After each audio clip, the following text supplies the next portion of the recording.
All right, it's that time of the week to catch up with our guy, Mike LaTulip, Illini Inquirer basketball analyst. And Mike, we got a lot to talk about. Very eventful week for Illinois basketball. But I want to start here. It was 2 wins. And what actually happened on the basketball court was maybe Coleman Hawkins' best week as a college basketball player and by basketball player in general. So I want to talk about Coleman Hawkins' week before we dive into the Terrence Shannon thing. 33 points, 19 rebounds, 11 steals, 8 assists in 2 wins. Now over 2 bottom Big Ten teams right now in Michigan and Rutgers, but still fantastic week for Coleman Hawkins. What stood out to you most about his really kind of breakout the last few months? I think it was an incredible week. There's no denying that. And I think the approach I want to take to answer this, if you don't mind, is just more of like a 30,000 foot view of how we got to where we are with Coleman Hawkins. Cause I think it's a really good case study for college basketball in general, in the state of college basketball right now. I mean, you think about what he's embodied, what he's done in terms of staying here, staying in Illinois. That's 6 minutes a game his freshman year, 1.4 points per game. And there are a lot of players that would have left because he was behind Kofi, really, and some older guys that year. And then that following year, Kofi came back.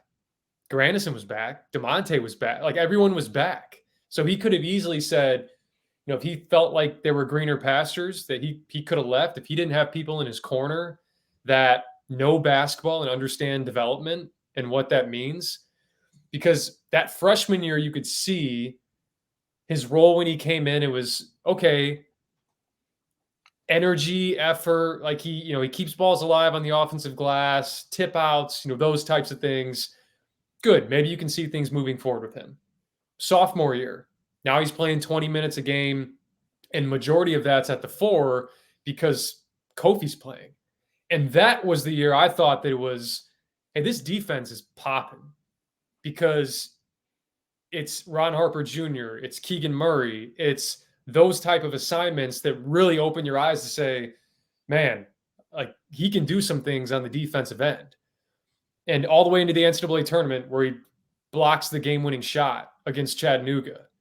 And then you go to junior year and they're starting to incorporate him more in the offense.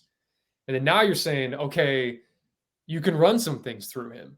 Turnover prone at times, sure, but you can run some things through him. So the evolution there of energy and effort, defense, still defense his junior year, but now incorporating some offense into there. And then he's put it together, man. He's put it all together this year. And he's become an NBA prospect. He was an NBA prospect after his sophomore year. They were starting to talk about him a little bit. Junior year, he obviously goes to the combine. And then now he's put himself in position to get drafted. So I think what gets lost on people is the development piece of it. Mm-hmm. And he has developed. And he's developed because he's stayed in one place. And he's grown within a program. And too many times I think people are dashing for the next place because that's where they feel like they can't develop at a place because they have limited playing time and they need to go get it somewhere else. Where if you have limited playing time, odds are something you need to work on, somebody in front of you that is doing the things you're not doing, and it's going to push you to develop at a more rapid rate. And let's stay in the Big Ten. I know it was years ago, but look at Frank Kaminsky. Mm-hmm. Didn't play over 10 minutes a game his first 2 years. 4 minutes a game his freshman year, 10 minutes a game his sophomore year. That dude ended up being the National Player of the Year. Can I add another one? Hit me. Luka Garza. Yeah. Yeah. Johnny Davis didn't start a single game his freshman year. But those guys stayed, and you're able to give yourself a chance to develop. And if you what hurts transfers is no matter where you go, doesn't matter where it is, you are learning a new system. And there's just a given acclimation process with that. So I know that was a lot of ways to go with Coleman Hawkins, but you can see just his immense value for this team. The past few games have been, indicative of that, because the Maryland game, he has foul trouble. Everything looks out of sorts. You lose the game. And then he turns in 2 pretty incredible performances this week, and you can't help but be impressed because he's stuck it out. And man, he's grown as a person and a player. We know how good he is, hedging ball screens, switching, contesting at the rim, all those things, but 11 steals in 2 games, and to go along with 2 of his best rebound performances of the season, 19 rebounds, a lot of those on the defensive end, Mike. The steal part is pretty amazing. Like what stands out to you about how he's improved on even that end? Because we know he's improved as a shooter, the running offense through him, his turnovers have gone down, but defensively, we thought he was already really good, borderline elite. How is he taking another step, or what's he added there?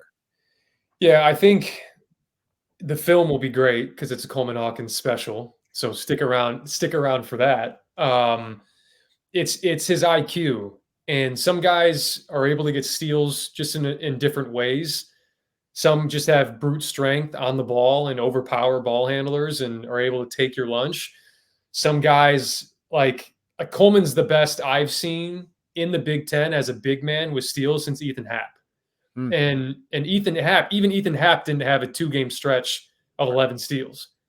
I mean, I think he had 9 in a 2-game stretch on one occasion, but he did it more so where if you're posting him, he was the best there was at swimming around and stealing the ball on post-entry passes. Coleman's doing it a lot out of drop. And his greatest attribute to me defensively is the fact that better than most guys in college basketball and most guys that I've seen, he knows when to engage and when to disengage. And too many guys in drop, they disengage from their man to overhelp, and they leave a guy on a roll, or they leave their guy, unattended to on an offensive rebound. And he is playing that game so well. And he knows that if Ty Rodgers is a little bit late getting over the ball screen and Cliff Amore is still up towards the top of the key, that's my chance to hold down the fort until he comes back, and I'm going to get a stunt on the ball. If you want to pull up and you can't get around me, he has learned in just the tendencies, and he studies the scout and personnel. He knows what guys want to get to, and we'll show it in the film, the things he's pointing out, the plays he knows that are coming, and then the variety of defenses you can play with him. I mean, in that Michigan game, most of the game, Tarris Reed was in there, and he was just a rover. And guys like him that are a rover are really dangerous because they know where screens are coming, what gaps to open up, who's back cutting, what play is coming. If Michigan wants to run a little cross screen on the baseline and he's got Tarris Reed, he's going to run over and help Quincy Guerrier. If Nico Moretti has a mismatch and is on Kamwa and Tarris Reed flashes to the free throw line because he knows he can go and get there and Coleman's going to come guard him for a high-low, Coleman just stays back and helps Nico. And Tarris Reed's kind of standing there, doesn't know what to do because usually a guy would come out and guard him. They'd have a high-low for a layup, that type of stuff. Mm-hmm. That is what he does, and it creates indecision. It creates tough shots, which allows him to get his hand on the ball. I can keep going, but that's his impact on that end. I keep updating these mock drafts to see when I get Coleman Hawkins back in there, Mike, because I just, watching these NBA games, I'm like, that's a lot of these things they want in just a role player, 5 stretch who can play defense, all these things. So he's helped himself immensely. It's nice to see Sam Viceni and some of these other guys noticing Coleman Hawkins because, boy, this last 2 months has been amazing for him. It has. And I think Michigan was one of the first games where, for a lot of people, they need to see the numbers for whatever reason. And that was a game that was like, whoa, wait, 21-10, 6-4. Yeah. And I tweeted after the game, I'm like, I don't know if anybody's ever done this before. Certainly at Illinois. I don't know when the last time it's happened in the Big Ten. And I had all these people talking to me. They're like, well, Bruce Douglas had a triple-double and Io had a triple-double. I'm like, you're missing the point. It's the 6 steals. Yeah. Because a lot of times the 6 steals comes from a guard. Trent Frazier was the last one to do it. Yeah, it's Trent Frazier, but Trent Frazier's not getting 10 rebounds. Right? And if someone does get 6 steals and gets 10 rebounds, did they get 20 points? So that's why I asked that, because those are the types of stat lines where it's like a Anthony Davis, Draymond Green, where you're like, whoa, this is a little bit unique, and you need to have unique guys that do that. And look, you're right. I think for his draft prospects. It's why, sometimes I don't like Synergy, because if you go on Synergy and hit Coleman Hawkins and go to defense, it says he's an average defender. And part of that's just because, there's so much stuff he does off the ball, and Synergy will only track it if you are the, man-to-man defender. And then also the way that they're playing with bigs, and we'll get into that, they're totally fine with, if you want to let those guys go off and shoot 20 times, and it's Coleman Hawkins that's back there playing single coverage to not let other guys get going. That's kind of a sacrifice that he's making, because if there's one thing for him that you say not necessarily a strength is, he'll get pushed around sometimes down there. Yeah.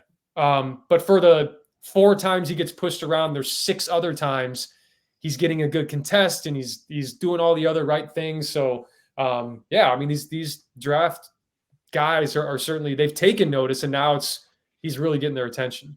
Before, I know I'm bearing the lead with Terrence Shannon here, but I just want to expand on that point you made. Like, Julian Reese goes off for what, 20 something points.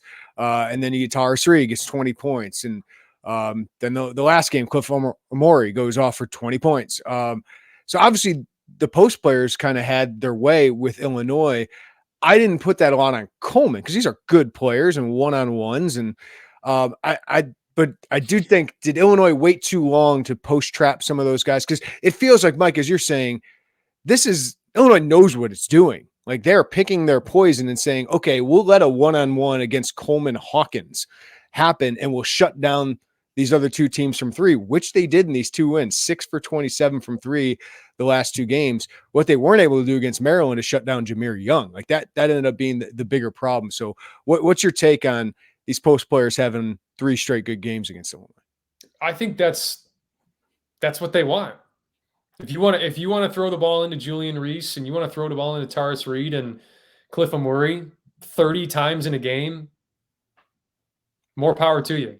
Have at it, because it looks too like. And you mentioned like the timing of the post trapping. Like, did they wait too long? I don't think they waited too long at all, because when just naturally with coaching staffs, you're like, oh man, we're going to keep going to what's working here. When really, like, you are continuing to play into what Illinois wants to do.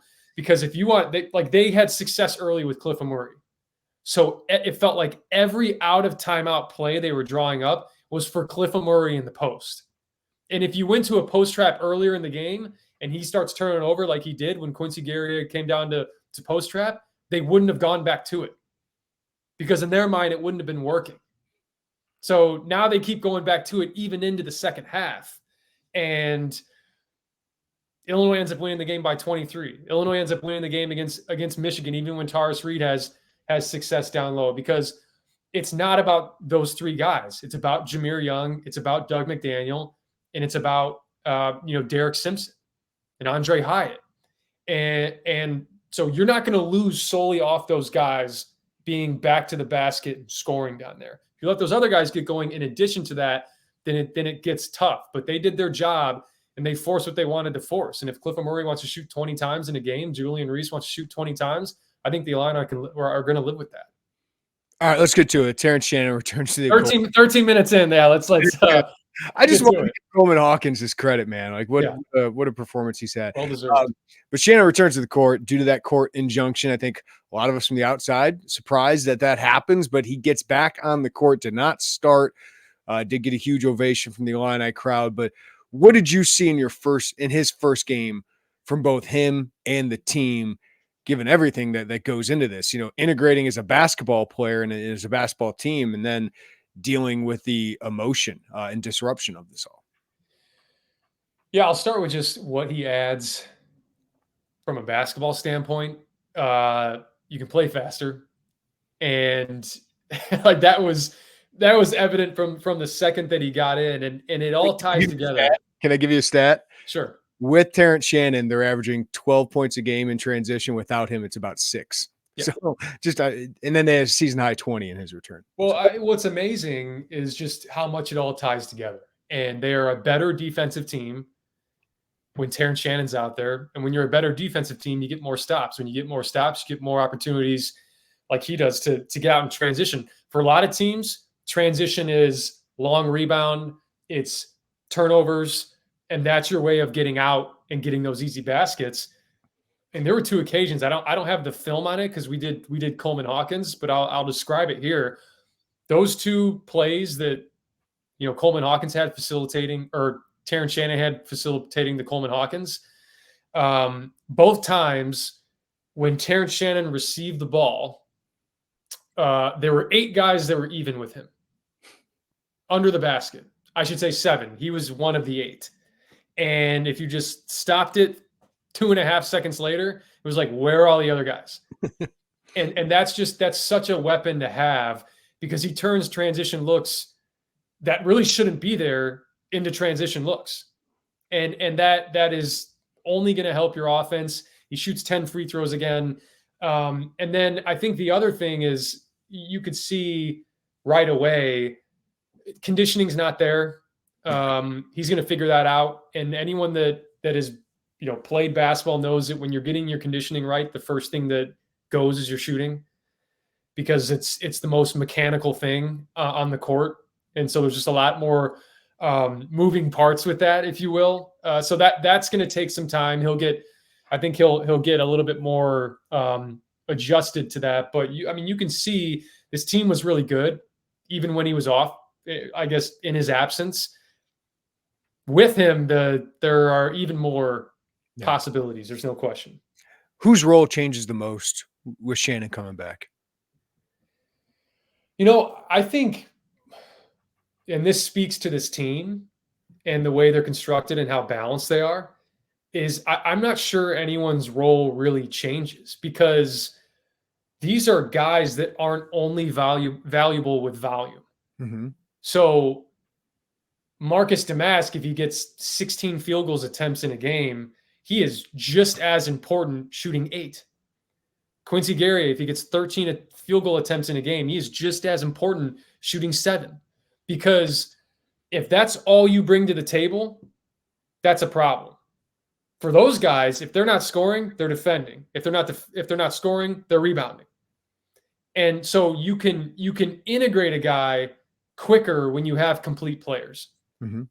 And that's been on display for this Illini team. Now, if you want to get into like the rotation and who's probably affected by this, Dane, because I think they may get to a point here where, with an added body in Terrence Shannon, like they just rotate in Quincy to the backup 5. Mm-hmm. If you want to give Nico those 5 minutes, or if you want to give Dre Gibbs-Lawhorn those 5 minutes, I don't know. Like, there's different ways you can go with it. But in terms of like the core guys playing right now, did Justin Harmon look like his role was affected? Right.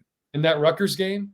I mean, like, you go back to that game specifically and just look at, for example, just the box score itself.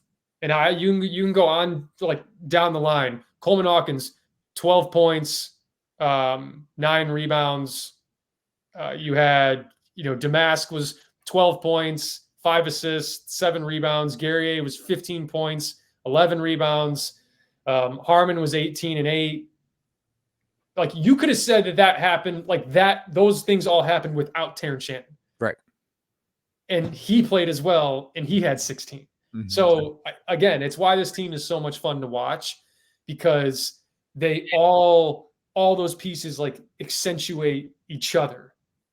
And that's really, really fun basketball, because like they are like, that team is just like the sum of the parts. They're really good parts and they're talented parts, but man, the connectivity and the synergy they have is pretty incredible.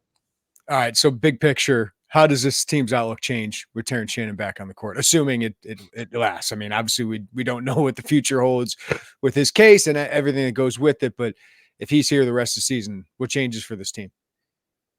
Yeah, I mean, I think even in his absence, this was a no doubt NCAA tournament team. I think it was a potential second weekend team, depending on matchups and how those things shake out. But with Terrence Shannon, I mean, you kind of feel like you're wearing this bulletproof vest, right? Where matchup wise, you like what you have on any given night.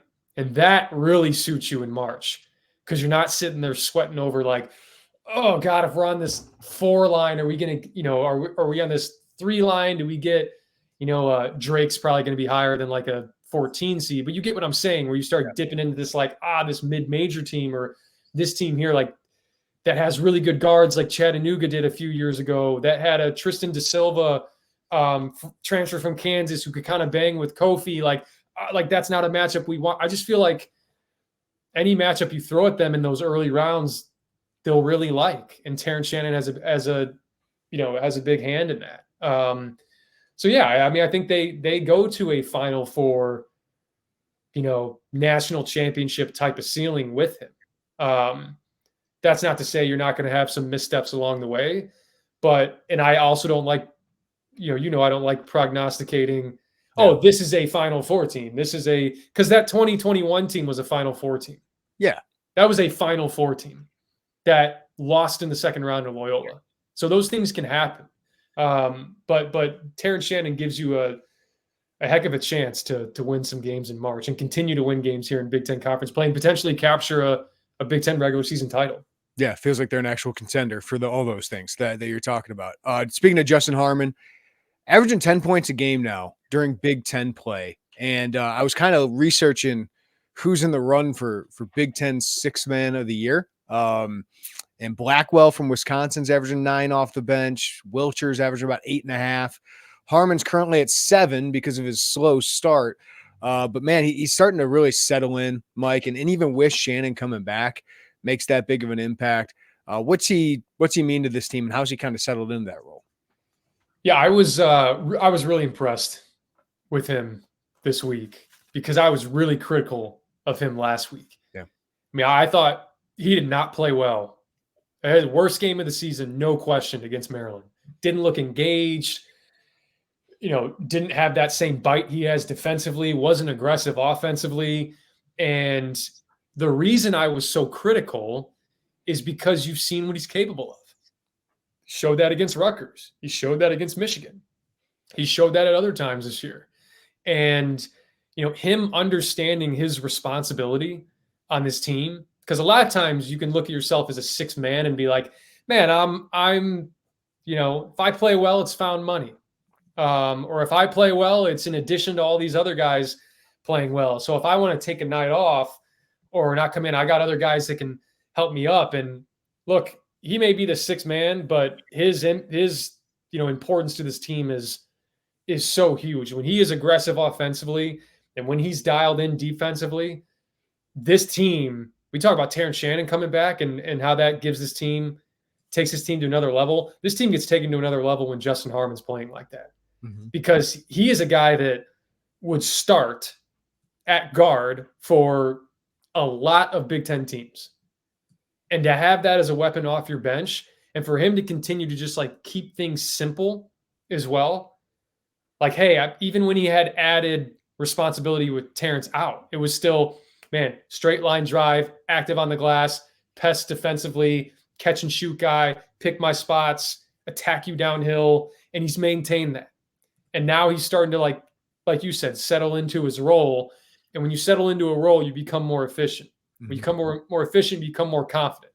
So he can't have those letdown games like he did against Maryland because he's just too important to this team. And man, like what a important pickup he was just for added depth to this team, because they've been kind of thin in that area. And Justin Harmon has no question helped them out. I want to bring up Marcus Domask for a minute before we look ahead to this week. He's averaging about 4 turnovers, actually averaging 4 turnovers the last 3 games, shooting 20% from 3, just 42% from the field. But he's still averaging during that stretch 17.7 points, 4.7 rebounds, 3 assists. It hasn't been his cleanest basketball, Mike, but he still finds a way to be productive. Yeah, he does. And he got the experience of being at the top of a scouting report in the Big Ten for a decent amount of games there. And but look, with increased responsibility and ball handling, turnovers just are come with the territory. He can definitely limit the live ball ones, some of those kind of jumping up in the air and getting caught up in the air, but he's still defending.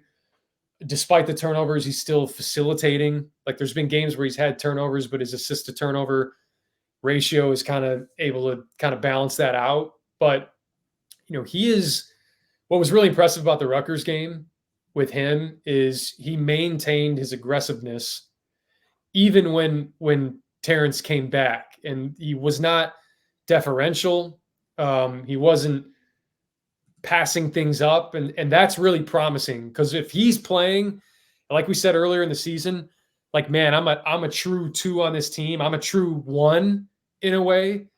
That is massive for this team, because there's going to be times where Terrence Shannon's in foul trouble, or if he's getting the amount of attention that he gets, you need a guy like that to take some of that attention off of him, and vice versa. Terrence coming back, I think, alleviates some of that for Marcus. So him having that time where he could view himself as like, man, I'm the AP National Player of the Week. Mm-hmm. I'm a Big Ten Player of the Week type of guy. Like, that was big for this team, and he's taken that and owned that even since Terrence has come back. All right, let's look at the week ahead, Mike. Wednesday night at Northwestern, first road game for Terrence Shannon since all of this went down. And of course, a Northwestern team that right now is, top 5, top 6 team in the Big Ten. And obviously they want some revenge after you cooked them with the first game, Big Ten game without Terrence Shannon there.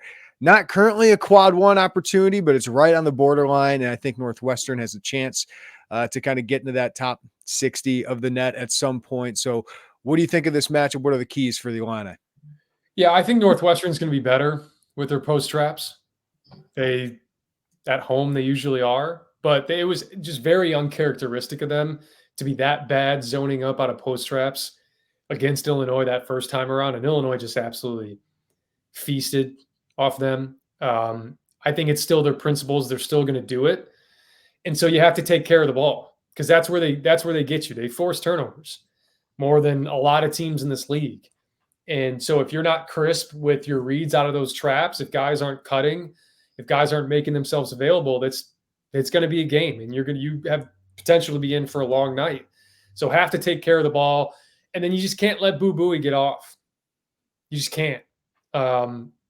He's been so good at home this year.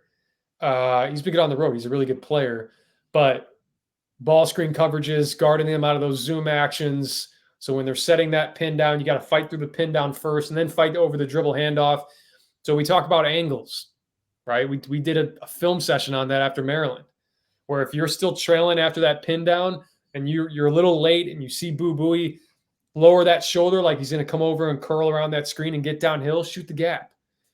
But luckily you have a guy in Coleman Hawkins who can be air traffic control back there, with Matthew Nicholson not being a threat as a 5, shooting the ball, where he can maybe absorb those things. So taking care of the ball and how they guard ball screens and zoom actions, I think, is the key against Northwestern. Then you get Indiana at home on Saturday, a unique matchup. I mean, obviously, I think Illinois has got a huge advantage on the perimeter and at the guards, but Khalil Ware is a really good player. Renew is a really good player. Mbako is a really good player. Like, they have a really good front court.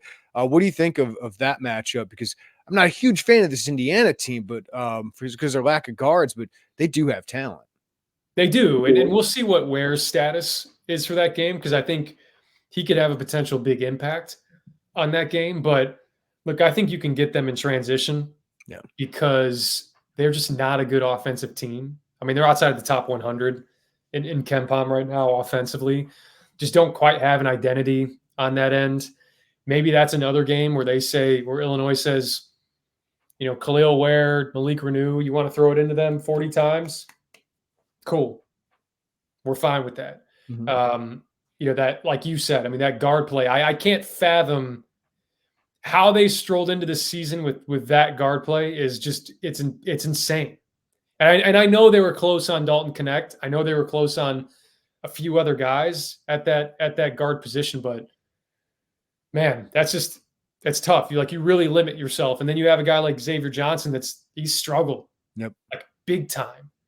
Not only just shooting the ball and offensively, but defensively, flagrant fouls, losing his mind at times. Like, it's been rough for them, but they've had 8 days to prepare for Illinois. Mm-hmm. So got to think they'll be in tune with the scout. Got to think that Mike Woodson's drilling them and is trying to ingrain some sort of identity into them. And you don't want them to capture that identity against you. So this is a toughness game for sure against Indiana. And it's a toughness game against Northwestern. When you go on the road in that type of environment, you mentioned Terrence Shannon's first road game.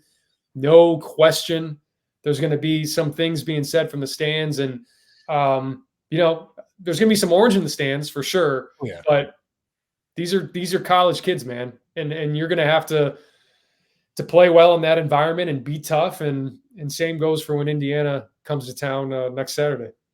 Speaking of Indiana, I kind of want to use that as a reason to bring this up, Mike. 11 years ago. Wow. Almost 11 years ago, 2 weeks from now, Indiana came to town as the number 1 team in the country. And you guys, the Illini, who had lost, 7 straight heading into that one? 6 of 7? 6 of 7 heading into that one. 15-8, 2-7 in the Big Ten. You upset them 74-72 on that Tyler Griffey layup. DJ Richardson had a fantastic game in that one. Just what are your memories as somebody on the sideline, in that locker room, in the huddle from that game? One of my best memories throughout my Illini career, we were spoiled that year. We won the Maui. We had buzzer beaters. We had it all. But this one certainly took the cake. And just that Indiana team in general, when you look at Yogi, 2 top 5 picks in Yogi or in Oladipo and Zeller. You had Christian Watford, you had Jordan Hulls, you had Will Sheehy, you had Jeremy Hollowell. This was a team that shot the heck out of it, had an All-American center, really good point guard play. Just you're doing the scout and you're looking at personnel and you're like,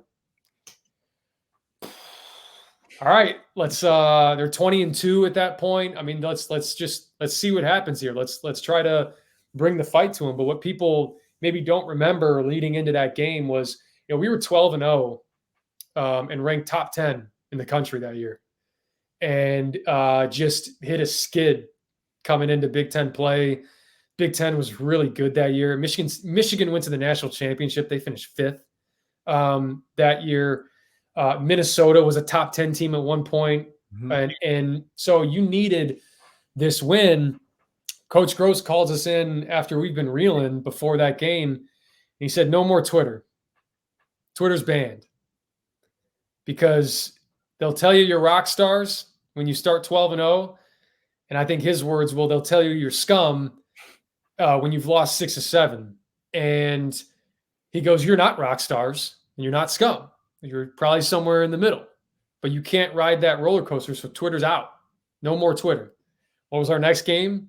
Indiana. And I think we went on to win 5 of 6 or 5 straight, something like that. But that game specifically, you're down 12 at half. I think you're down 14. I think we were down 63-49 at one point after a Jeremy Hollowell 3. So it looked bleak. And you're sitting there, you're like, this is the number 1 team. Okay, like we put up a fight. We gave it our best. And then DJ Richardson just went nuclear. Like they wanted to go and drop with Cody Zeller, and time again, we just ran up. Step up is what we call it. Step up 5. Sam McLaurin goes and sets a screen. Nana goes and sets a screen. DJ's snaking the ball screen, hitting shots, and you can feel it building. Right? You're like, man, and then we're sitting there, we're getting stops, leading to fast break. And, we got it to maybe 3, I think. And Brandon Paul steps up to the line to shoot free throws, makes the first, and it was died on the back rim and just rolled in. And I remember sitting there and looking at guys there on the bench. I'm like, this may be our night, man. Yeah. And then his second one, I think he banks in, not only just banks, but banks and toilet bowls in. And we're like, let's go do this. So then you have the final possession or final couple possessions where, we need to get a stop. It's 72-72. They can dribble out the clock. They can hold for the last shot. We get a great switch from Sam McLaurin out on Victor Oladipo. He gets his hand on a ball, disrupts Oladipo. DJ Richardson comes in and steals the ball. Dribble in. I mean, it felt like it was taking 15 seconds for him to dribble down the court. He gets a layup on the rim, and Victor Oladipo sends it into the stands with 0.8 seconds left. Mm-hmm. So what do we go to? We go to flat 25 curl. Flat 25 curl. Flat 25 curl. And that is a complete busted switch. The whole point was, hey, we're going to have two guys go up and set a screen for DJ Richardson coming back towards the ball in the corner. And if any of those guys jump, and if they bust that switch, you are diving to the rim. Slip. If you feel them get off of you, they wanted to switch. And once Yogi and I think Cody Zeller both bust that switch, Tyler Griffey said, beeline. And there was no one in the zip code. And that's like, that looks like a really easy shot, but 0.8 seconds, rush it. Gotta like quick. You can't like fully go and lay it in. And it just, the sea parted and he goes and lays it in. And I jumped up, and if you go back and watch it, two people made it to Tyler Griffey first. I was second with my embrace, and a guy dressed as Goku from Dragon Ball Z on the sideline was first. He got to Tyler Griffey first. If you go back and watch it, it's unbelievable. I remember that kid. It was awesome. And one story I don't know if many people have heard, but I'll tell it because it's one of the funniest things ever. So we had the court storm. Long-winded up. I'm sorry. This is great. But by the way, Brandon Paul, hell of a pass on that inbound.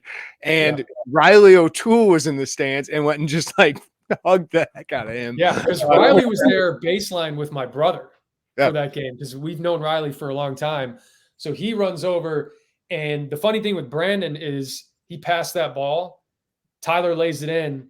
And instead of going over and celebrating, I still view it as a form of celebration from Brandon. Brandon walked over to the courtside seats and just sat there and just took it in. And Riley went up and like it was like sitting down next to him and was like patting him on the chest. So that was amazing. I love that though about Brandon because it's like I just need to take this in. Like I just you can go crazy and all that, but just watching the pandemonium around, just like we just did that. Like when you're in it, you're kind of like there's a lot going on, and so we had the court storm. Gross went over, and I think it was Joe Tessitore and Sean Farnham. I think were on the game. They've done it, Tess. Yeah. So he goes over and sits with them. In between them, we have guys storming the floor. So Gross is talking. DJ's probably doing radio. Brandon maybe talking to somebody. So we go to the locker room afterwards, and it's like me. It's Mike Shaw. It's Devin Langford. Kevin Berardini. It's the bench mob, basically. Yeah. And we're all celebrating, jumping around in there. Guys have taken their shirts off. They're, throwing their jerseys around. And then we hear this. We turn around. Tom Crean is in our locker room. In our locker room. Weirdo. And he's like, great game, guys. You guys played a hell of a game. Mike Shaw was like, man, if you don't get out, like he was like stepping to, it was hilarious, man. Because to get to our locker room, it's not like I'm walking to my locker room, let me stop on the way. Like he went out of his way to go into our locker room and stand where Coach Gross stands pregame. And it was just like, what are you doing, man? It was a bizarre moment. It's mainly because like our whole team wasn't in there. It was like 7 of us. So we were all kind of looking around like, what is he doing in here? So it's very Tom Crean. A lot of good memories from that game and a hell of a night after that game. One thing I remember is they reviewed that Griffey layup to make sure it was good. And Crean was like, oh, it was late. And Brandon Miller, assistant coach at the time, is just staring him down and like, nope. It was fantastic. Brandon was, we had a game winner in Hawaii, DJ Richardson did. Yep. And Brandon Miller was the one that they tried to wave it off. And he was the one, once again, running over to the refs. I swear he was yelling to the refs, that's a chicken dinner. That's a chicken dinner. So Brandon Miller's got a soft spot in my heart, man. I loved playing for that guy. And but yeah, Indiana, man, that was 10 minutes, I think, of description for it, but that's probably not enough time with how amazing that night was. Fantastic story time there, Michael, to a fantastic breakdown as always. We'll catch up next week as Illinois and Terrence Shannon try to readjust it, but another big week ahead with Northwestern and Indiana, 2 rivals this week. We'll catch up next week, Mike. Sounds good, man.